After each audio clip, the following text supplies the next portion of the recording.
श्रीमद् भागवत महापुराण की भाव यात्रा नवम स्कंद के 21वें अध्याय तक आ पहुंची है। पिछले अध्याय में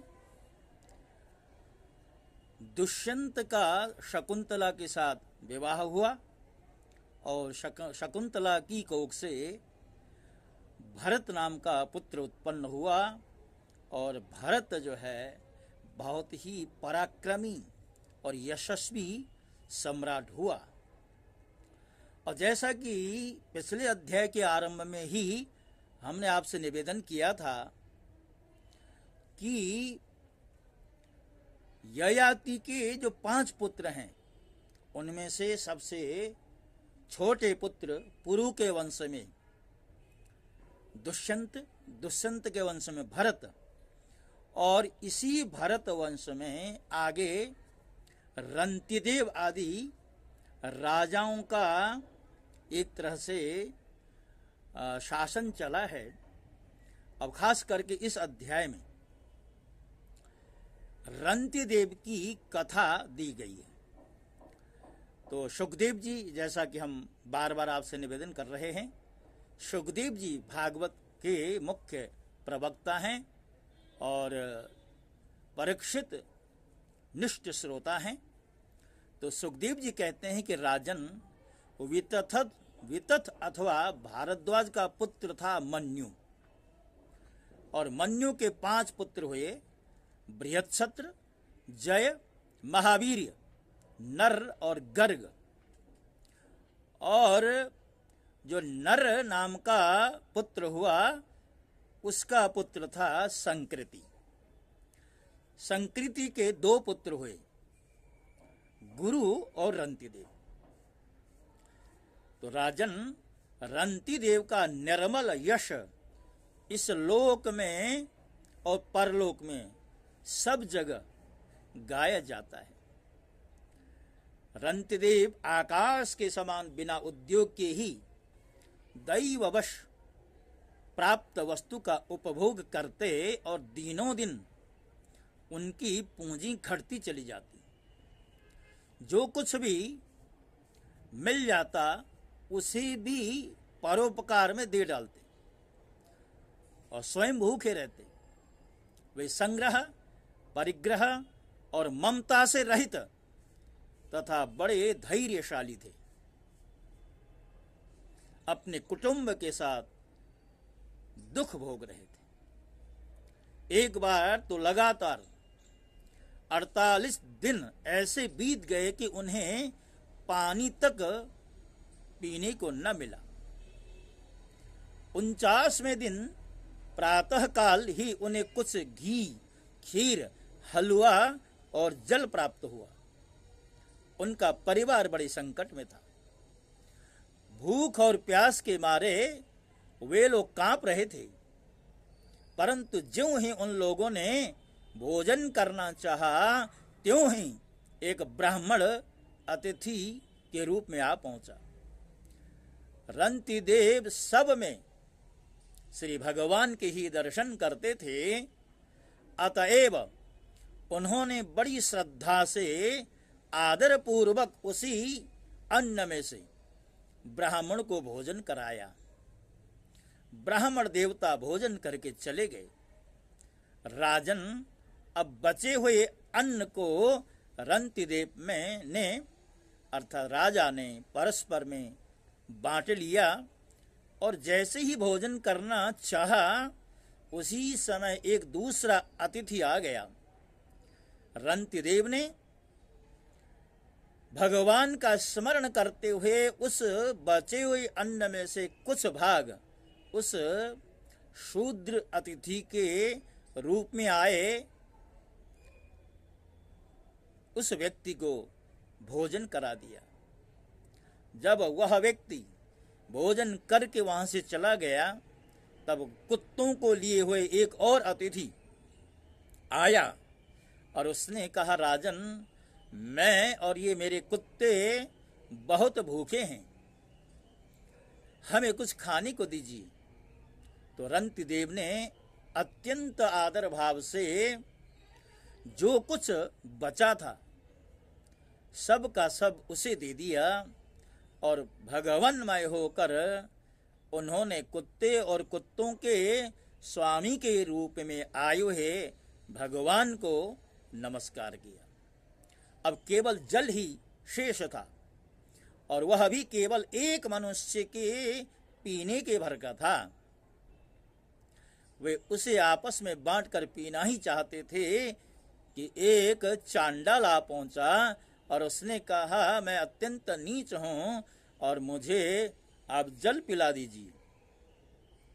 चांडाल की वह करुणापूर्ण वाणी, जिसके उच्चारण में भी वह अत्यंत कष्ट पा रहा था, सुनकर रंतिदेव दया से अत्यंत संतप्त हो उठे, द्रवित हो उठे और ये अमृतमय वचन कहने लगे, न कामये हम गतिमीश्वरात् परा मष्टर्धयुक्ता म पुनर्भवं वा आर्तिं प्रपद्येऽखिल देह भाजा मंतस्थितो ये न भवन्त्य दुःखाः। मैं भगवान से 8 सिद्धियों से युक्त परम गति नहीं चाहता, और तो क्या, मैं मोक्ष को भी नहीं चाहता। मैं तो चाहता हूं केवल यही कि मैं संपूर्ण प्राणियों के हृदय में स्थित हो जाऊं और उनका सारा दुख मैं ही सहन करूं, जिससे और किसी भी प्राणी को कष्ट न हो। यह दीन प्राणी जल पी करके जाना चाहता था और जल दे देने से इसके जीवन की रक्षा हो गई। अब मेरी भूख प्यास की पीड़ा, शरीर की शिथिलता, दीनता, ग्लानि, शोक, विषाद और मोह, ये सब के सब मानो चले गए हैं और मैं सुखी हो गया हूं। इस प्रकार कहकर रंतदेव ने वह बचा हुआ जल भी उस चांडाल को दे दिया। यद्यपि जल के बिना वे स्वयं मर रहे थे, फिर भी स्वभाव से ही उनका हृदय इतना करुणापूर्ण था कि वे अपने को रोक न सके। उनके धैर्य की भी कोई सीमा नहीं। परीक्षित, वे अतिथि वास्तव में भगवान की रची हुई माया के ही भिन्न भिन्न रूप थे। परीक्षा पूरी हो जाने पर अपने भक्तों की अभिलाषा पूर्ण करने वाले त्रिभुवन स्वामी ब्रह्मा, विष्णु और महेश तीनों उनके समक्ष प्रकट हुए। रंतिदेव ने उनके चरणों में प्रणाम किया, नमस्कार किया।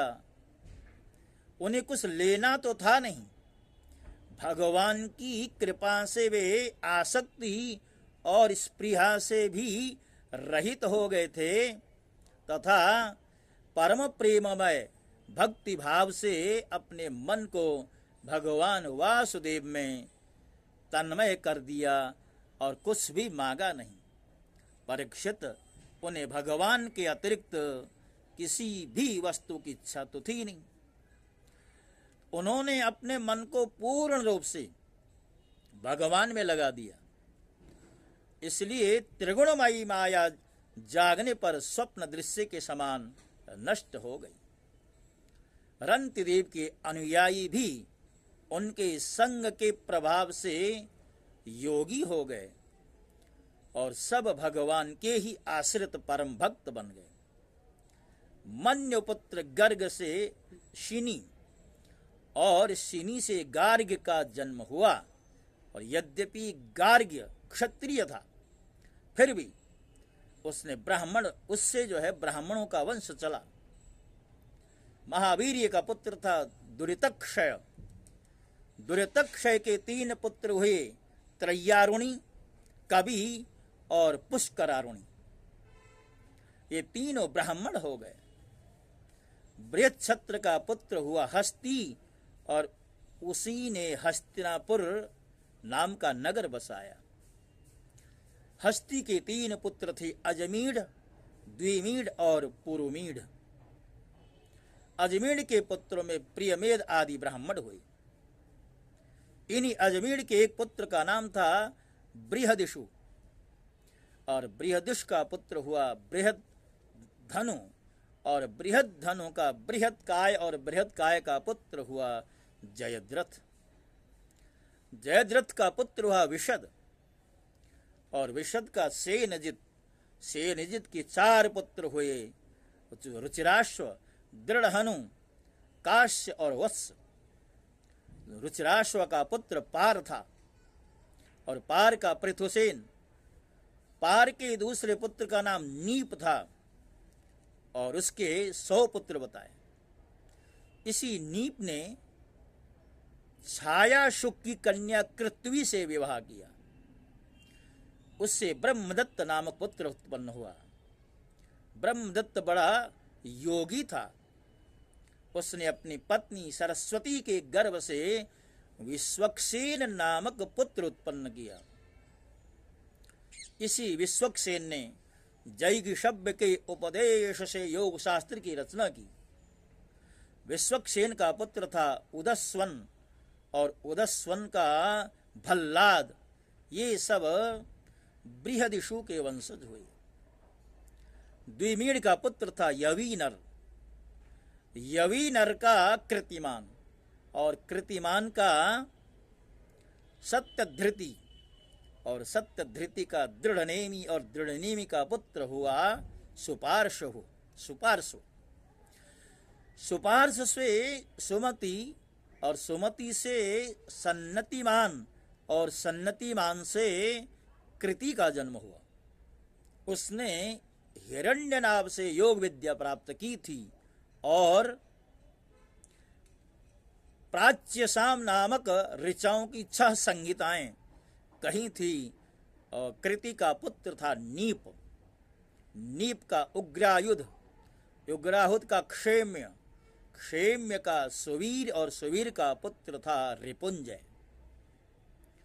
रिपुंजय का पुत्र था बृहद्रथ। द्विमीड के भाई पुरुमीड की कोई संतान नहीं थी। अजमीड की दूसरी पत्नी का नाम था नलिनी, उसके गर्भ से नील का जन्म हुआ। नील का शांति, शांति का सुशांति, सुशांति का पुरुज, और पुरुज का अर्क, और अर्क का पुत्र हुआ भर्म्याश्व। और भर्म्याश्व के 5 पुत्र थे, मुदगल, यवीनर, बृहदिषु, काम्पिल्य और संजय। भर्म्याश्व ने कहा, ये मेरे पुत्र 5 देशों का शासन करने में समर्थ अर्थात पंच अलम हैं, इसलिए ये पांचाल नाम से प्रसिद्ध हुए। इनमें मुदगल से मौदगल्य नामक ब्राह्मण गोत्र की प्रवृत्ति हुई। भर्म्याश्व के पुत्र मुदगल से यमज अर्थात जुड़वा संतान हुई। उनमें पुत्र का नाम था दिवोदास, और कन्या का नाम था अहल्या। अहल्या का विवाह महर्षि गौतम से हुआ, और गौतम के पुत्र हुए शतानंद। शतानंद का पुत्र सत्यधृति, वह धनुर्विद्या में अत्यंत निपुण था। सत्यधृति के पुत्र का नाम था शरद्वान। एक दिन उर्वशी को देखने से शरद्वान का वीर्य मूंज के झाड़ पर गिर पड़ा। उससे एक शुभ लक्षण वाले पुत्र और पुत्री का जन्म हुआ। महाराज संतनों की उस पर दृष्टि पड़ गई, क्योंकि वे उधर शिकार खेलने के लिए गए हुए थे। उन्होंने दयावश दोनों को उठा लिया। उनमें जो पुत्र था उसका नाम कृपाचार्य हुआ, और जो कन्या थी उसका नाम हुआ कृपी, और यही कृपी द्रोणाचार्य की पत्नी हुई। भक्तों, यहाँ पर एक प्रश्न उठ सकता है कि श्रीमद् भागवत के 9वें स्कंद में राजाओं की बड़ी चर्चा है और उनके वंश की बड़ी चर्चा है। किस राजा के वंश में कौन कितने पुत्र हुए, उनके वंश में कितने और पुत्र हुए, किन किन राजाओं ने धरती पर शासन किया, इन सब चर्चाओं की भगवान की भक्ति से क्या लेना देना है। भगवान की भक्ति से इस बात का लेना देना है, यही जो वंश परंपरा धीरे धीरे आगे जा रही है और इसी वंश में भगवान आने वाले हैं। इस बात का सूचक है ये वंश परंपरा का जो है बखान। तो ये राजा कितने सत्यनिष्ठ रहे होंगे, कितने पुण्यात्मा रहे होंगे, जिन्होंने अपने जीवन काल में राजोचित व्यवहार से प्रजा का पालन किया और समय रहते रहते उनको इस बात का एक तरह से अनुभव हुआ कि मरण धर्मा जो जीवन है, अब इसकी चतुर्थी अवस्था आ चुकी है। अब हमें चाहिए कि घर गृहस्थी की जिम्मेवारियां और राज्य शासन की जिम्मेदारियों को पुत्रों के कंधे में डाल करके हमें भगवत प्राप्ति के मार्ग में निकल जाना है। तो यही सब कार्य उन राजाओं ने किया था, इसलिए वो सारे के सारे राजा स्तुत्य हैं, प्रणम्य हैं। और उन भक्त राजाओं के चरित्र का नाम ही तो भागवत है। तो भक्तों, जैसा कि मैं आपसे बार बार निवेदन करता हूँ, प्रतिदिन एक ही अध्याय की श्रृंखला आपके समक्ष रखनी होती है और आज की श्रृंखला पूरी हो रही है। आपसे विदा होता हूँ और वही पुरानी प्रार्थना कि चैनल को अवश्य सब्सक्राइब करें, औरों से भी करवाएं, लाइक का बटन दबाएं, वीडियो शेयर भी कर दें, ताकि हमारा चैनल और तीव्र गति से आगे बढ़े, जन जन तक भगवद वाणी को पहुँचाए। इन्हीं शब्दों के साथ साथ आपसे विदा होता हूँ। जय श्री कृष्ण। ओम नमो